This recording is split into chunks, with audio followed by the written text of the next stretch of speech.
Saludamos ya a nuestro primer invitado de la noche, a Javier Ortega Smith, secretario general de Vox. ¿Qué tal? Muy buenas noches. Pues muy buenas noches y muchas gracias por la invitación. Bienvenido a la noche en estos tiempos, supongo que intensos, de gestionar a un partido que se presenta a las próximas elecciones y también estando en ese juicio en el Supremo. Sí, tiempos apasionantes para todos y apasionantes para España. El esfuerzo que estamos realizando yo creo que va a dar sus frutos, tanto con unas sentencias condenatorias contra los golpistas como en unos, espero que magníficos resultados en las próximas elecciones. Pues vamos hablando de las muchas cosas que queremos hablar con usted. Antes saludamos a Enric Juliana, Pilar Santos, Yolanda Gómez y Joan Guirado, que nos acompañan también en la mesa. Señor Ortega Smith, ¿cómo está viendo el desarrollo del juicio?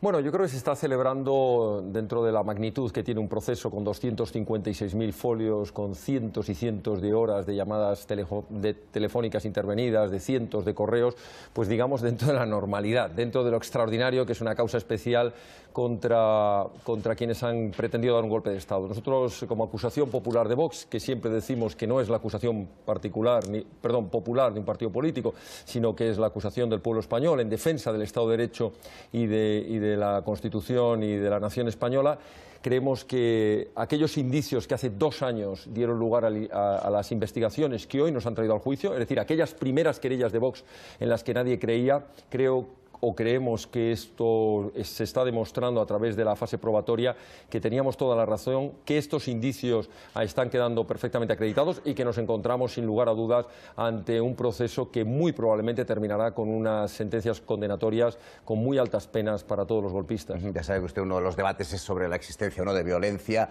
o cómo entender esa violencia en esos días, en esos meses. ¿Usted cree que se está demostrando? Hay mucha gente que dice que puede entenderse que no se está demostrando pese a las declaraciones como las que hemos escuchado hace un rato o las que escuchamos un rato de agentes de la Guardia Civil. Mire, ¿sabe lo que pasa? Que los debates muchas veces no corresponden con la realidad. Es verdad que ha habido un debate interesado, probablemente promovido por los propios golpistas, sobre si todo girase en torno a 2 ideas. A la idea de ¿ha habido o no violencia? ¿Cuánto era esa violencia? Y segundo, si había o no un referéndum ilegal y si les estamos juzgando por sus ideas, si son presos políticos, si todo gira en torno a un referéndum. Y eso es no haber entendido nada o no querer entenderlo. Aquí no se está juzgando un referéndum. El referéndum es una pequeña parte, como nos han acreditado todos los informes de la Guardia Civil, es una parte más, un paso más. Aquí no se está juzgando el votar, porque el votar no es delito, como dicen ellos. Es verdad, se despenalizó. Si es que no tenemos ningún problema. El problema no está en un día, el 1 de octubre, de votación. El problema está en que había una organización criminal, una organización delictiva, que estaba creando, y que había creado en gran parte ya, unas estructuras de Estado con una hoja de ruta perfectamente delimitada y con un objetivo clarísimo, que eso es lo importante de la rebelión, que era dar un golpe de Estado, subvertir el orden constitucional, declarar la independencia de una parte del territorio, sustituir al gobierno de la nación, sustituir la Constitución y sustituir las leyes. Y eso no lo dice Vox, eso lo están diciendo a gritos los hechos, lo están diciendo a gritos los testigos, lo están diciendo a gritos los informes de la Guardia Civil. Por tanto, el pretendernos llevar a un debate sobre si el 1 de octubre hubo o no un delito. Mire usted, el 1 de octubre hubo un delito, claro que hubo un delito. El delito de desobediencia a las resoluciones del Tribunal Constitucional y de las instrucciones de Fiscalía y de las instrucciones del Tribunal Superior de Justicia. Delito de desobediencia. Pero eso no es lo más grave. Lo que se está juzgando aquí no es lo que ocurrió el 1 de octubre. Se está juzgando un proceso que tiene sus antecedentes en el año 2012, que tuvo su punto primero con Artur Mas en el 2014, en el referéndum o la consulta no vinculante, como quisieran llamarlo, del 9N, y que tenía una hoja de ruta que terminaba con la declaración de independencia y que separó, gracias a las querellas de Vox como acusación popular, a la actuación de la Guardia Civil, al pueblo español en la calle poniendo banderas y, cómo no, también al discurso de Su Majestad el Rey. Me gustaría preguntarle por ese manifiesto que comentábamos ahora al empezar, de 41 senadores franceses poniendo en duda la legitimidad de ese proceso, y después también la reacción por parte del gobierno francés contundente de apoyo a la unidad de España y a las instituciones españolas. Bueno, lo primero que hay que decir al Senado, a esos senadores, no al Senado, a esos senadores, es que... Algunos de los cuales son del partido de Macron, digo, porque había un poco de todo, no eran, podríamos decir, senadores de partidos socialistas, más o menos destacados. Ese es el problema. del Partido Ciudadanos en España, que tenía que ver a ver las instrucciones que le da su jefe político Macron a través de su embajador Manuel Valls en Barcelona, a ver qué cosas están haciendo allí, ¿no? con sus correligionarios franceses. Pero vamos a lo importante. En primer lugar, el Senado francés no tiene nada que decir sobre la soberanía nacional española, punto. Ahí se acabó el debate. En segundo lugar, no representan al gobierno ni a la soberanía nacional francesa, son un grupo de senadores. Y en tercer lugar, nos parece una falta de respeto absoluta hacia lo que significa el ordenamiento constitucional, hacia las garantías procesales, hacia el Poder Judicial español, en definitiva, hacia la soberanía española, que poco tienen que decir. Pero, en fin, da igual. Da igual lo que digan, los españoles tenemos que tener claro que tenemos un Poder Judicial que va a actuar con contundencia, que tenemos un Poder Judicial que se va a ajustar a la ley, que se va a ajustar a la Constitución y que da igual lo que digan unos senadores franceses o lo que haya podido decir el juez alemán o los jueces belgas con respecto a este proceso. La soberanía nacional y el Estado de Derecho lo defendemos los españoles con nuestras leyes, con nuestros tribunales y por tanto, cualquier injerencia extranjera en nuestra soberanía pues no debe ser aceptada. Me gustaría preguntaros un par de temas que afectan directamente a su partido, después seguimos con temas de la actualidad. Lo primero, esta mañana usted en otro medio de comunicación decía que iban a investigar esa información de un periódico que se llama La Marea, que apuntaba que un militante suyo en Toledo fue condenado por estar detrás de una agresión a un profesor que le causó una discapacidad del 20%. No sé si han podido avanzar ya en esa investigación, si tienen confirmada esa sentencia y si han tomado alguna decisión. Bueno, nosotros hemos pedido a los servicios jurídicos del partido que soliciten toda la información. Nosotros es un partido que en estos momentos creo que ronda los 42.000 afiliados. Hace un año teníamos 3.500 afiliados. Es verdad que ha habido un aluvión de afiliaciones. Es muy difícil, por no decir prácticamente imposible, aunque créame que vamos a reforzar cada vez más los mecanismos de entrada al partido y tomaremos medidas para que quien se tenga que afiliar pues tenga que aportar una documentación auxiliar o anexa, ¿no?, que nos pueda permitir evaluar. Pues sí, mire, si esto es así, yo no lo he podido confirmar todavía, lo he pedido esta misma mañana. He estado todo el día en el Tribunal Supremo, pero yo di las instrucciones para que desde los servicios jurídicos y los mecanismos de organización del partido se averigüe hasta el máximo y que no tenga nadie ninguna duda. Si esta persona ha cometido esos delitos o ha cometido esas agresiones, esta persona tiene ya abierta una causa urgente de expediente, que no quiero adelantar la decisión que tome el Comité de Garantías o el Comité Ejecutivo Nacional, pero vamos, la expulsión, si se confirmaran esos hechos, sería evidente y además rápida. Aquí no perdemos el tiempo con estas cuestiones, es decir, no nos vamos a rasgar las vestiduras de que mañana pueda entrar en nuestro partido pues alguien que tenga serios delitos a sus espaldas o que haya cometido o pueda llegar a cometer. Pero decía usted que van a intentar tomar más medidas. Sí. ¿Temen que a lo mejor puedan acercarse a ustedes personas que puedan repetir este sin perfil? Ningún lugar a dudas, sin ningún lugar a dudas. Es decir, desgraciadamente, los mecanismos que puedes poner para la entrada a un partido, es decir, pides una serie de requisitos, compruebas la identidad de la persona, pero claro, nos vamos a tener que ver en la obligación, que a mí me encantaría que lo hicieran todos los partidos. Yo lo voy a proponer, al menos, y lo digo ya, lo adelanto ya, al Comité Ejecutivo Nacional, que para afiliarse hay que presentar una certificación de antecedentes penales. A lo mejor pedimos también una vida laboral para ver si los currículum que nos presentan algunas personas pues que pretenden formar parte de los órganos del partido se ajustan o no a la verdad. En fin, tomar dentro de lo posible todas las medidas. Pero ya digo, no podemos hacer una investigación, aparte que hay una serie de datos que son de protección personal y que te los otorgan personalmente los afiliados o no puedes disponer de ellos. Pero créame que dentro de todos los mecanismos que podamos haremos el máximo control para que este tipo de personas no entren. Pero si una vez entran y son detectadas, nuestros mecanismos son rapidísimos. Aquí no perdemos el tiempo, no tenemos como otros partidos en nuestras listas a personas que han sido condenadas o a personas sobre los que pese algún tipo de declaraciones en medios públicos que sean contrarios a los valores y los principios que defendemos. Y si se producen, actuamos en el momento que tenemos conocimiento con la máxima urgencia. Yo estoy empeñado como secretario general que en este partido vengan aquellas personas que honradamente quieran trabajar por España, con vocación, con lealtad y con honradez. Y aquellos que vengan a aprovecharse de la política, como en tantos otros partidos, y a hacer esto un trampolín personal para sus ambiciones o para venir a hacernos daño, porque esa es la otra película, es decir, algunos vienen descaradamente a hacernos daño.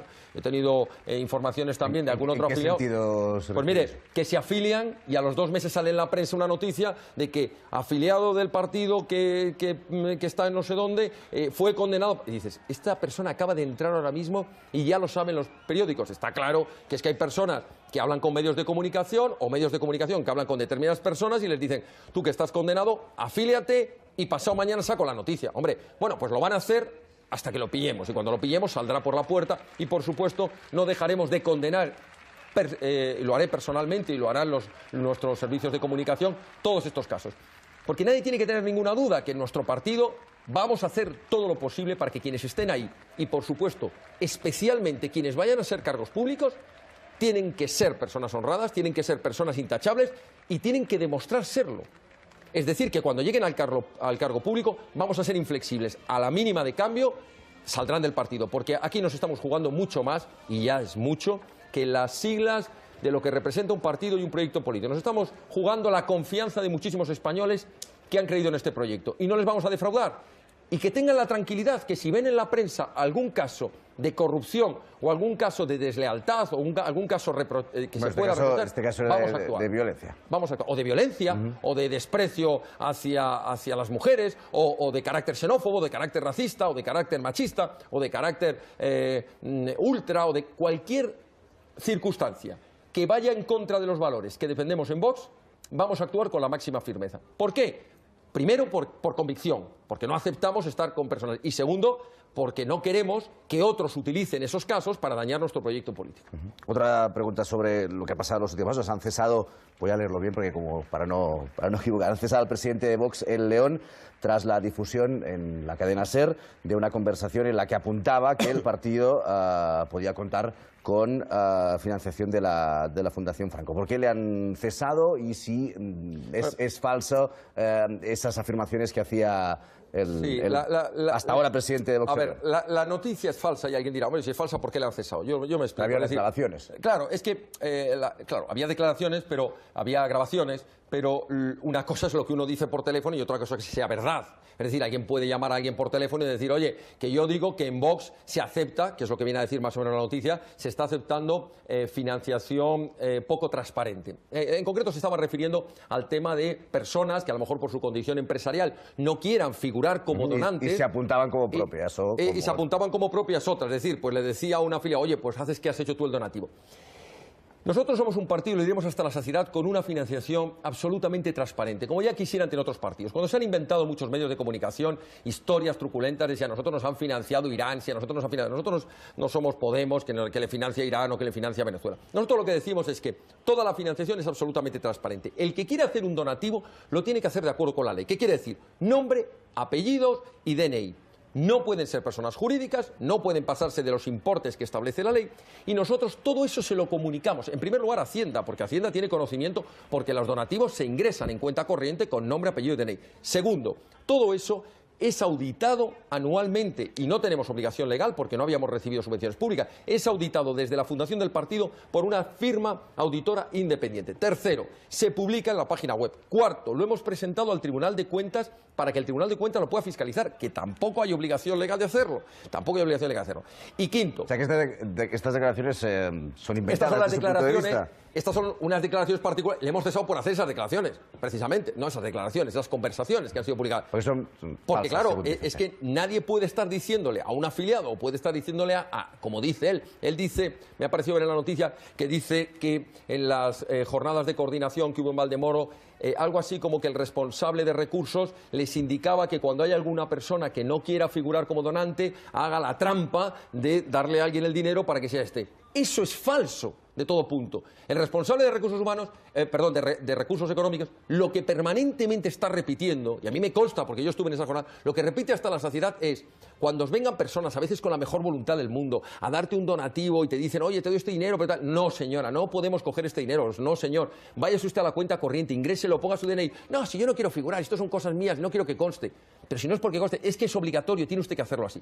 Es decir, nuestras instrucciones a todos los equipos provinciales es que la financiación es una obligación ética, que la financiación tiene que ser absolutamente transparente. Y, por tanto, cualquier caso que sospechemos que ha habido algún intento o tan siquiera una sugerencia de que pueda haber una financiación que no se ajuste estrictamente a lo que establece la ley, lo que tenemos establecido por el partido, se corta por lo sano y, evidentemente, mire, el otro día me contaba el de Economía y fíjese que no estamos... Le voy a pedir un poco de brevedad, Sí, señor perdón, Villamil, porque quiero hablar de más temas y si no nos quedaremos Termino con atascados esto. Me contaban que hemos tenido que devolver a Hacienda una cantidad de dinero, no me acuerdo cuánto es, pero una cantidad no es muy grande, pero a nosotros nos hace daño, claro, pero que la hemos cumplido. Cantidad que al no estar identificada, personas que han hecho donativos en cuentas sin identificarse, los hemos devuelto a Hacienda. Sí, dinero que podíamos haberlo utilizado porque está en nuestra cuenta, inmediatamente lo detecta el Departamento de Contabilidad y se ingresa en Hacienda. Porque no hemos localizado exactamente las personas que hicieron esos ingresos. Y el banco le hicieron un donativo, no coincide el DNI con el nombre, con lo cual se devuelve a Hacienda. Pero usted tenéis que tener créditos con bancos para Ningún financiarse. crédito. No debemos. Comparte la propuesta de Podemos, por ejemplo, Sí, de que nosotros las campañas no se pudieran financiar con dinero, con créditos. Exactamente. Nosotros no queremos ser un partido libre, independiente, no queremos tener... Pero lo prohibirían, por ejemplo, como propone Podemos, que escuchamos antes. ¿Prohibirlo por ley? No. Nosotros lo que decimos es que hay que acabar con las subvenciones públicas a partidos políticos, a sindicatos y organizaciones empresariales. Ahora, meternos en que un partido político y un banco libremente quieran contraer créditos, allá ellos. Nosotros no lo hacemos por una razón obvia, porque no queremos tener ninguna dependencia con un banco. Queremos tener la absoluta libertad y que no ocurra, como les ha ocurrido a muchos partidos políticos, que recibían créditos, luego recibían condonaciones, ahora está prohibido por ley, pero en aquella época recibían condonaciones a cambio de favores que recibían los bancos. No, nosotros no queremos tener dependencia de ninguna institución financiera y, por tanto, siempre el dinero que hemos recibido ha sido de nuestras cuotas de afiliados y de nuestros donativos. A medianoche acaba el plazo para formalizar, ¿no?, ante las juntas provinciales las listas. Quizás de lo que más ha llamado la atención en las últimas semanas ha sido la presencia de varios militares en la reserva de las listas de Vox. Hoy, por ejemplo, la ministra de Defensa criticaba esa presencia, decía que no deseaba que ningún partido pudiera o patrimonializar o manipular el ejército. Y también ha sorprendido mucho que dos de esos generales, un coronel y varios generales, firmaran ese manifiesto franquista. No sé si usted comparte esa firma, que existe, ¿no? Yo creo que hay que dejar dos cosas claras. La primera, los militares tienen obligación de neutralidad política cuando están en activo. Es decir, cuando un militar está jubilado, recupera sus derechos civiles en el sentido político también y pueden participar. Es perfectamente legal. Pero no solo es que sea legal, es que es bueno.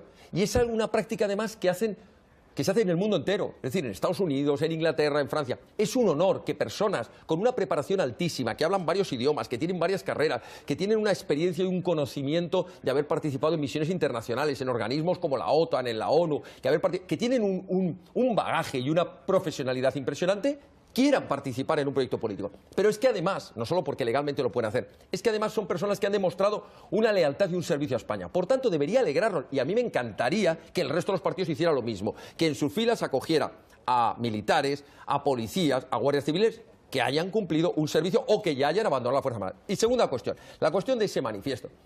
Mire, ese manifiesto no sé si lo han firmado alguno, ¿no?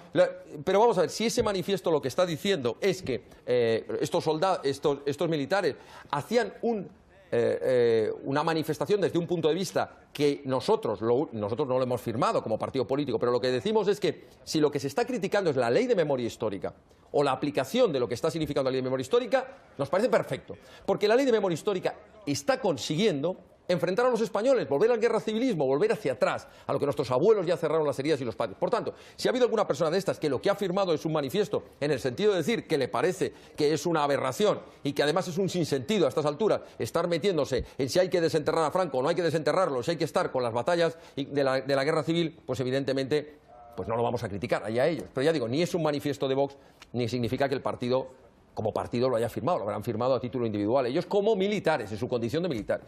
La polémica de la semana pasada, el debate que abrió Vox fue el de la propuesta sobre las armas, sobre los permisos de armas, que los ciudadanos sin antecedentes y con todas sus capacidades mentales puedan tener armas en casa para responder a posibles ataques dentro de casa. Es lo que ustedes han insistido mucho, pero bueno, de todos modos, no sería, entiendo que los ciudadanos sin antecedentes y con todas sus capacidades son muchísimos, afortunadamente, en España.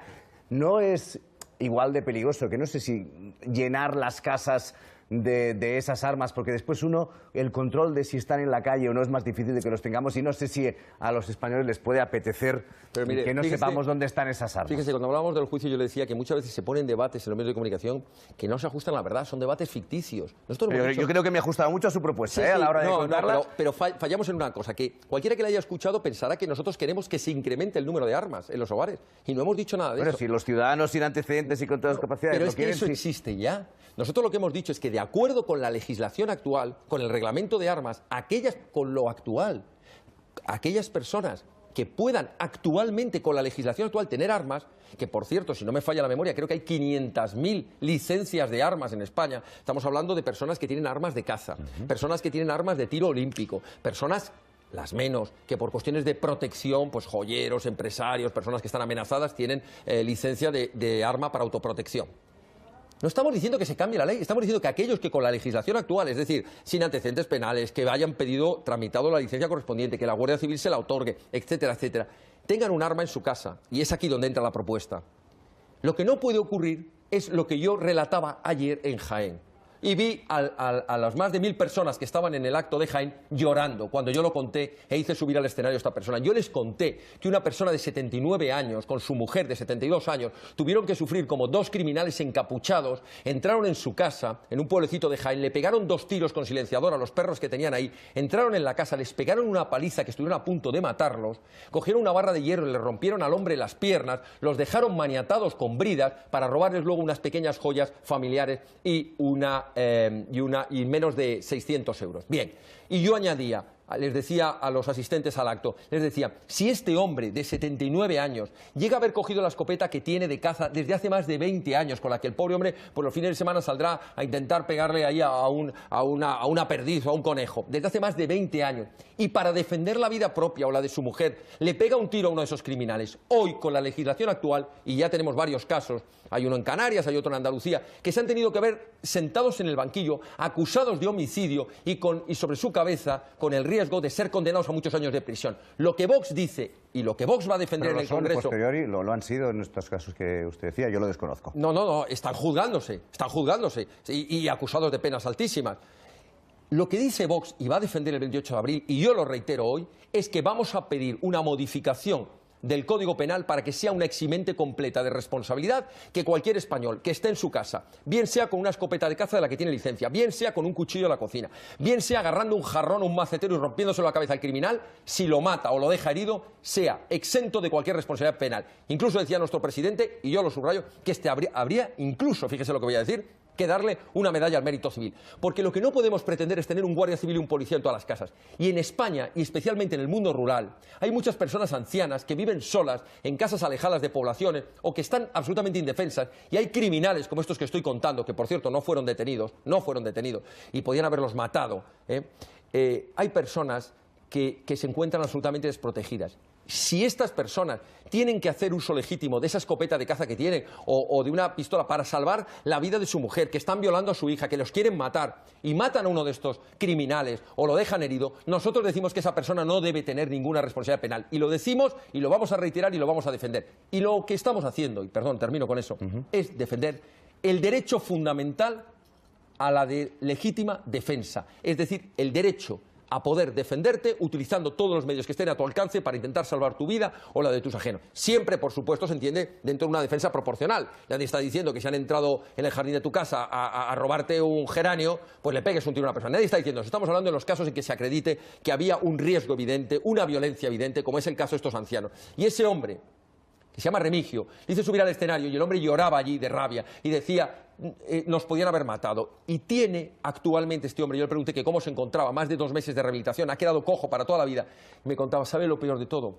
Tenemos terror nocturno, no podemos dormir por las noches. Mi mujer y yo seguimos solos, nuestros hijos viven fuera de España y vivimos solos en esa casa. Y tenemos terror cada vez que escuchamos un ruido fuera, porque siguen pensando que van a volver los mismos criminales. Me gustaría, antes de quitarle la palabra a mis compañeros, que escuchara lo que ha dicho esta mañana Pablo Casado en un foro del Mundo, creo que era. Una de las novedades de este proceso en el que vamos al 28 de abril es que en el centro derecha pues hay 3 ofertas políticas, ¿no? Y donde hay muchas apelaciones al voto útil. No sé si ustedes también apelan al voto útil. A ustedes les han pedido hasta que no se presenten en algunas circunscripciones, lo que no tardaron en rechazar, pero bueno, por un poco la confrontación con el PP, vamos a escuchar si le parece a Pablo Casado lo que decía esta mañana, un poco ofendido. Que me llamen la visita cobarde al partido de Miguel Ángel Blanco, de Goyo Ordóñez, de Martín Carpena o de Alberto Yaste Jiménez Becerril, eso sí que no lo tolero. Viniendo además de Santi Abascal, que sabe lo que se sufrió en esos años de plomo. Bueno, esa confrontación, ¿hasta dónde puede llegar con el Partido Popular? Pablo Casado aquí ha hecho lo de derechita cobarde. Pablo Casado aquí ha hecho trampa, ¿no? Citar a un héroe como Gregorio Ordóñez o cualquiera de las víctimas, auténticos héroes, de todos, no del Partido Popular, de todos, que lucharon en el País Vasco y que se jugaron la vida y que la perdieron en muchos casos.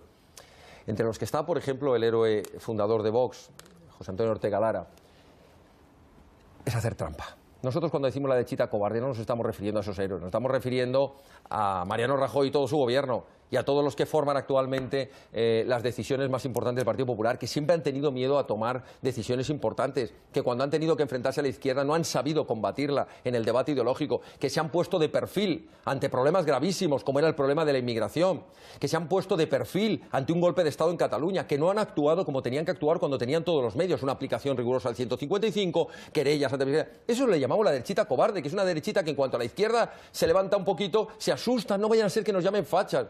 Eso es lo que hemos dicho, y que por favor no traiga a personas como Gregorio Ordóñez, a las que tenemos el máximo respeto y la máxima admiración y la máxima gratitud como españoles por lo que hizo en el País Vasco. Bueno, pues vamos en cuanto a confrontación, nosotros somos un partido político que tiene las ideas muy claras, que defiende un proyecto político, que en algunas cosas podemos coincidir con otros partidos y en otras muchas no, y que además nadie nos puede decir que no tenemos la misma legitimidad que cualquiera a presentarnos. Y además que no mientan con la ley DON, que no mientan, porque ya le hemos demostrado técnicamente, lo hemos dicho en las redes hasta la saciedad y lo vamos a repetir esta campaña, que en aquellas circunscripciones de 3, 4 y 5 diputados, el hecho de que se presente Vox no le quita ningún voto al supuesto bloque de derecha, de Partido Popular, de Ciudadanos y de Vox, sino que se lo quita a Podemos, a la izquierda. Pero es que esto ya lo hemos demostrado en Andalucía.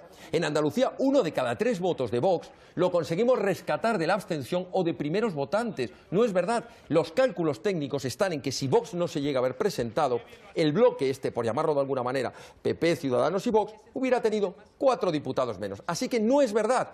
Y por cierto, añado, si creen que presentarse varias opciones divide, ya saben lo que tienen que hacer, que no se presenten y que nos dejen, porque puestos a hablar de utilidad, lo útil no es lo que ha hecho el Partido Popular, que ha sido el voto más inútil, que no ha servido de nada. Que nos dejen a los que vamos a llegar al Congreso y vamos a empezar a cambiar leyes. Y vamos a hacer que las cosas de lo que se dice en una campaña y lo que se hace en la realidad tengan una equivalencia, no como hacen ellos, que dicen una cosa en la campaña y cuando llegan al gobierno se olvidan y hacen la contraria, ¿no? Bueno, pues vamos ya con las preguntas. Arranquemos con Joan Guirado.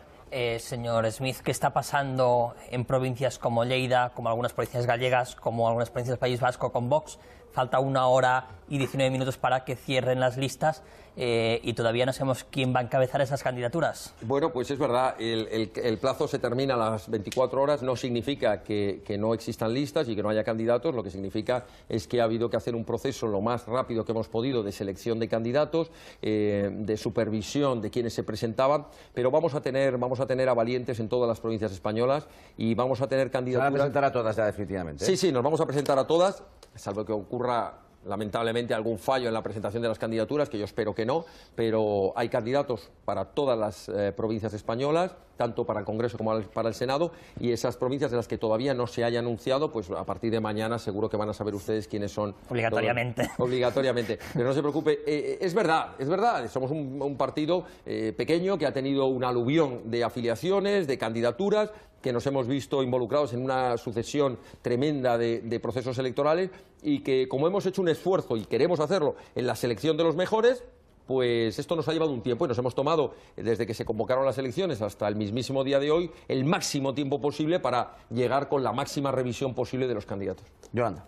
Hola, buenas noches. Muy buenas Yo querría noches. preguntarle cómo valora usted la gestión de esa derechita cobarde, cómo califica usted la gestión del señor Rajoy en materia económica, ¿no? Cuando el PP fue capaz al final de coger una economía al borde del rescate, sacarla de ese rescate, volver a hacer que España creciera, aprobar una reforma laboral que ha permitido crear varios millones de puestos de trabajo. No sé, también tiene las mismas, o sea, su valoración es igual de crítica que con pues mire, materia política. Muy crítica. El Partido Popular ha jugado siempre con una especie de mantra que repite que ellos son los buenos en la gestión.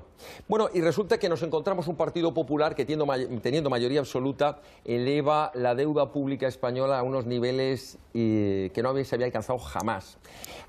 Nos cuenta y nos vende la moto de que no nos han intervenido. Hombre, pero ¿cómo nos van a haber intervenido? Si usted no hubiera pedido el dinero para el rescate, porque la mayoría del aumento de la deuda es por el rescate bancario. Sí, pero el problema es quién ha rescatado. Es que el rescate lo hemos hecho los españoles. Sí, sí, claro. a costa de elevar los impuestos, más de 30 impuestos, hasta cuotas de impuestos y de imposición fiscal, vamos, que ni Izquierda Unida ni Podemos se habrían atrevido a hacer, o ni siquiera llevaban en su programa, a base de presionar fuertísimamente en el tema fiscal, a base de no reducir nada el gasto público, a base de endeudarnos a los españoles, no esta generación y la próxima, que veremos a ver cómo se paga todo esto. Claro, es que así cuadran los números, ¿no? Claro, el decir han hecho una buena gestión económica, ¿en qué medida? ¿En la medida de dejarnos hipotecados para las próximas generaciones? ¿Qué hubieran hecho ustedes? ¿Hubieran dejado que perdiéramos los que teníamos dinero metido en los bancos, en todas las cajas de ahorros, que hubiéramos perdido ese dinero? No en los bancos, no, en las cajas. Es que es importante,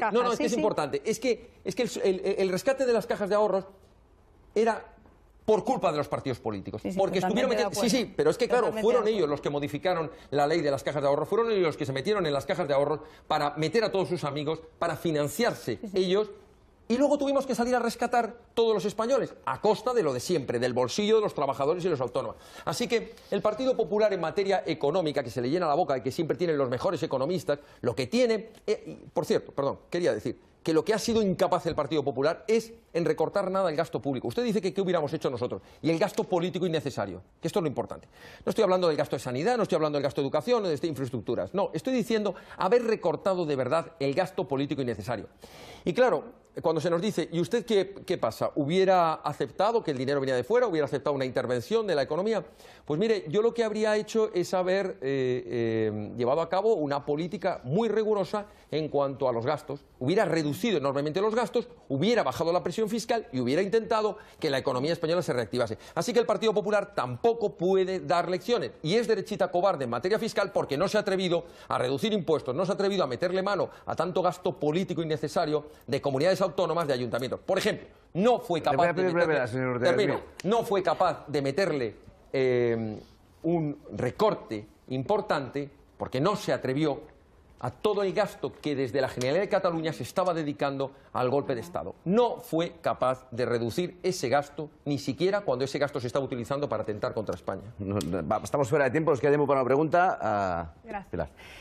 Pues mira, yo tenía una pregunta preparada que era preguntarle justamente por ese testimonio del que ha hablado, de Remigio, del mitin de ayer, porque he visto un vídeo y me ha llamado muchísimo la atención que usted le dijera allí a él... y que subiera, no que subiera, sino que usted le daría la medalla al mérito civil a cualquier persona que responda a un ataque en su casa. Sí, por su valentía y su heroísmo. Usted lo ha reafirmado ahora. ¿Usted cree que es responsable hacer declaraciones de ese tipo? Totalmente. Mire, cuando un hombre de 79 años tuviese, no fue este el caso, lo he explicado, no fue el caso, él tenía una escopeta y no tuvo tiempo, la verdad, de cogerla. Yo estaba haciendo la pregunta retórica de qué hubiera pasado si este hombre hubiera tenido tiempo. No lo tuvo, porque yo estuve hablando con él y con su mujer largo tiempo y no pudo reaccionar. Pero ¿qué hubiera pasado si este hombre, al ver que están pegando a su mujer, hubiera tenido tiempo de coger la escopeta y hubiera pegado un tiro a esos criminales? ¿Los hubiera herido o los hubiera matado? Lo primero es que... Señor Ortega Smith, usted sabe que el artículo 20.4 del Código Penal ahora mismo ya protege a las personas que están en su casa y se defiende en legítima defensa. O sea, yo entiendo que ustedes están apelando a una sensación que debe mover muchos votos. No es una sensación, es la sensación de seguridad. Y continúo. El año pasado, bueno, si miramos la década, la criminalidad en España ha bajado. Somos uno de los países más seguros del mundo. Fenomenal. El año pasado, estaba mirando ahora los datos, subieron, ¿sabe lo que subió? Las violaciones en el 22%, pero cayeron los homicidios. Sí. Entonces, no acabo de entender que ustedes introduzcan este tema tan delicado en plena campaña electoral y apelando a la sensación de inseguridad cuando España no es un país inseguro. Mire, y hemos acabado ahora, acabamos un periodo muy complicado en nuestra historia con la banda terrorista. Esto es lo mismo, lo de evaluar el mayor o menor riesgo y las reformas, el hacerlo en función de que haya un mayor número o menor de víctimas. Esto lo hemos discutido muchas veces cuando hablamos del manido tema de la llamada ideología de género, cuando nosotros decíamos también hay que proteger a las víctimas hombres y nos contestaban, sí, pero es que son muchos menos. Bueno, pero también son víctimas. Quiero decirle con esto que yo me alegro, y me alegro como español, igual que se alegra usted, en que en España sea uno de los países con la tasa de criminalidad más baja. Pero eso no significa que no hay casos en los que, habiendo utilizado la legítima defensa, se han visto como un policía local que hizo uso de su arma y está siendo acusado de 20 años de prisión.